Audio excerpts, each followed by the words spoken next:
আজকে কমিটির যে একজন মণ্ডলী এই আসরে এসে আপনাদের কাছে কৃতজ্ঞতা প্রকাশ করেছে। আসলে এই জাগতিক জগতে অর্থ সকলের ঘরে থাকে, কিন্তু এমন সুন্দর পরিবেশ ও মহৎ উৎসব করার ক্ষমতা কিন্তু সকলের থাকে না।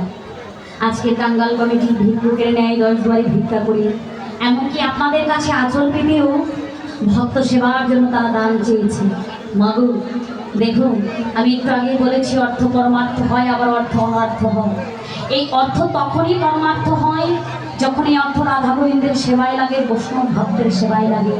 আবার এই অর্থ তখনই অনর্থ হয় যখন এই অর্থ দিয়ে আমরা আকু খাদ্য কিনে খাই, আকু কাজে লাগাই। তাই আমাদের সকলের একটু চেষ্টা করতে হবে, অর্থটা যে ইনকাম করছে এত কষ্ট করে যেন পরমার্থ হয়ে আমার রাধা গোবিন্দের চরণ সেবায় লেগে যায়। রাধে রাধে। আজকের যে আয়োজক মন্ডলী এমন সুন্দর মহৎ অনুষ্ঠানের আয়োজন করেছেন, আমি সকলের কাছে নিবেদন করব, আপনাদের যার যেমন সামর্থ্য আছে, যে যতটুকু দিয়ে পারেন যেখানেই যান,